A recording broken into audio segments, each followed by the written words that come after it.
মনে হইতেছে তারা এখনই দিতে ঝাঁপ দিবে। দেখতেই পাচ্ছেন প্রিয় দর্শক, সবাই প্রস্তুতি নিয়ে আছে। জীবনের মায়া তারা ছেড়ে দিয়েছে, জীবনের মায়া ছেড়ে দিয়ে তারা প্রস্তুতি নিয়ে আছে, নদীতে ঝাঁপ দিবে।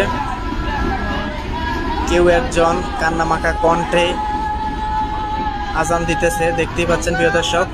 আমরা সবাই একটু তাদের জন্য দোয়া করব, আর ভিডিওটা একটু শেয়ার করে দিবেন প্লিজ। এতটাই ভয়াবহ বাতাস আর বৃষ্টি, তার উপরে বিজলি চমকাচ্ছে, দেখতেই পাচ্ছেন আপনারা। সুবহানাল্লাহ, দেখতেই পাচ্ছেন প্রিয় দর্শক।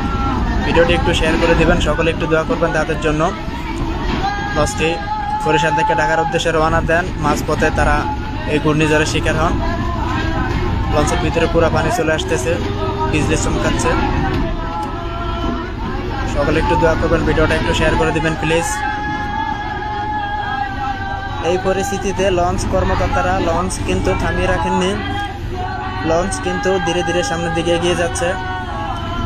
এই পরিস্থিতিতে লঞ্চ থামিয়ে দিলে কিন্তু অনেকটাই দুর্ঘটনা হওয়ার ঝুঁকি রয়েছে, তাই লঞ্চ ধীরে ধীরে চলতে আছে, এগিয়ে যাইতেছে সামনের দিকে। দেখতেই পাচ্ছেন অন্য আরেকটি লঞ্চ দেখা যাইতেছে, তারাও কিন্তু এগিয়ে যাইতেছে।